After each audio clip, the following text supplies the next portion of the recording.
Ok, zdaj imamo prvo situacijo, pa bomo šli lepo počasi, pa vam bom na glas prebral, ne, da se ne matrate. Se pravi, Miha vas pokliče in je zelo slabe volje. Pove, da je njegove podjetniške zgodbe konec, saj je našel podjetje v Avstraliji, ki že izdeluje izdelek, ki je v nekaterih lastnostih podoben kot izdelek, ki ga razvija sam. Poznate situacijo?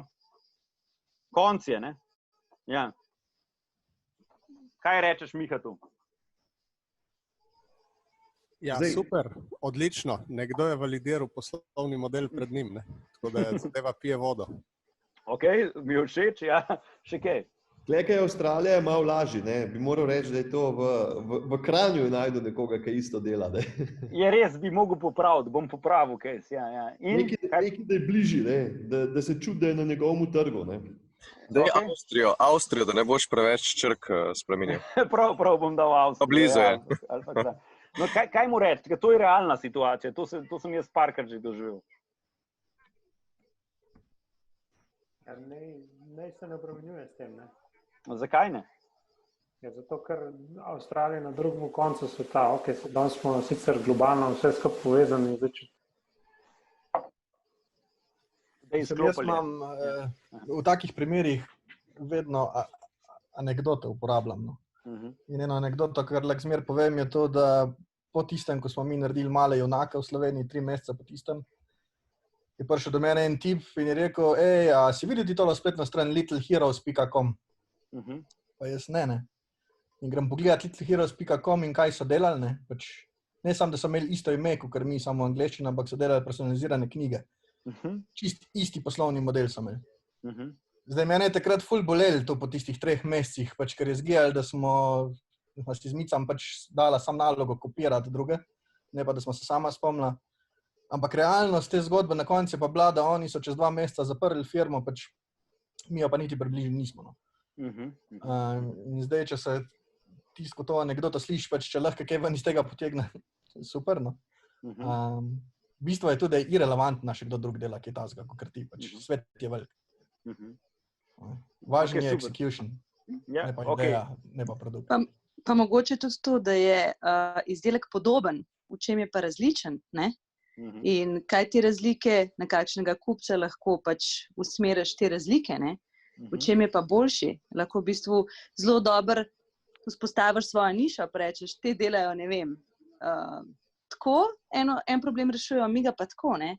In je v bistvu zelo dober case za to, da ti vidiš, kaj pa pri tebi drugače pa mogoče boljš, oziroma, ko narediš customer discovery, katere lastnosti tega podobnega izdelka rešujejo ta problem, ali ga pa ti boljš, ne? Ampak moraš imeti customer discovery, vse če je podoben, ne? Pomemben je, kje je različen, pa kje je ta tvoj, ker včasih že samo neke nianse razdelijo customer segmente. Odlično. Jaz bi se skupno in mogoče tudi bolj opozoril, naj se gleda na stranke, kupce kot pa na konkurenco. Konec koncev pomeni po eni strani lahko to, da je trg že obstaja nekje, da nekdo naredi domačo nalogo. Druga stran pa je dostikrat, ko vidimo konkurenco, se fokusiramo na konkurenco namesto na kupce. Ne. Konkurenca ne bo od nas nič kupila večinoma. Ne.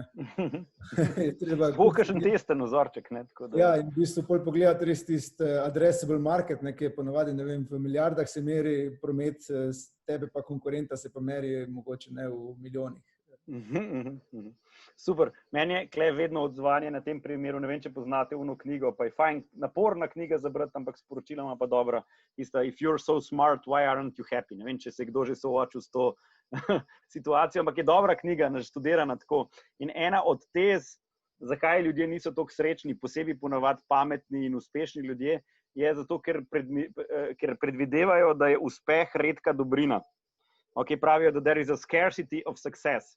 Se pravi, in če imamo redko dobrino, kot je recimo na smučarski tekmi, ne, potem je tam lahko prvi samo eden. Razumete? Ne? Eden je prvi, vsi ostali pa niso. Okay? Ampak on pravi, da v večini biznisa, pa jaz to zelo verjamem, je, da there is an abundance of success. Se pravi, da lahko sem jaz uspešen, pa lahko jih je še 5 drugih uspešnih, pa smo vsi še vseeno uspešni. In večinoma skoraj ne obstaja trg, kjer bi to, da obstaja tudi konkurent, pomenilo, da ni prostora še za enega. Jaz sem svojo podjetniško zgodbo zgradil na trgu, kjer ne samo, da so bile vse karte že potalane, v tistem trenutku se je trg celo krčil. Sej sem se velikrat preklel zaradi tega, zakaj hudiča sem šel tja pravzaprav to delati, ampak ne pomeni, da se ni dal nič narediti, zaradi tega, ker si, kot je bilo rečeno, se bolj fokusiral na stranko, ne pa na konkurenta, to se mi zdi izjemno pomembna stvar, ne? Bolj na stranke je vedno prostor.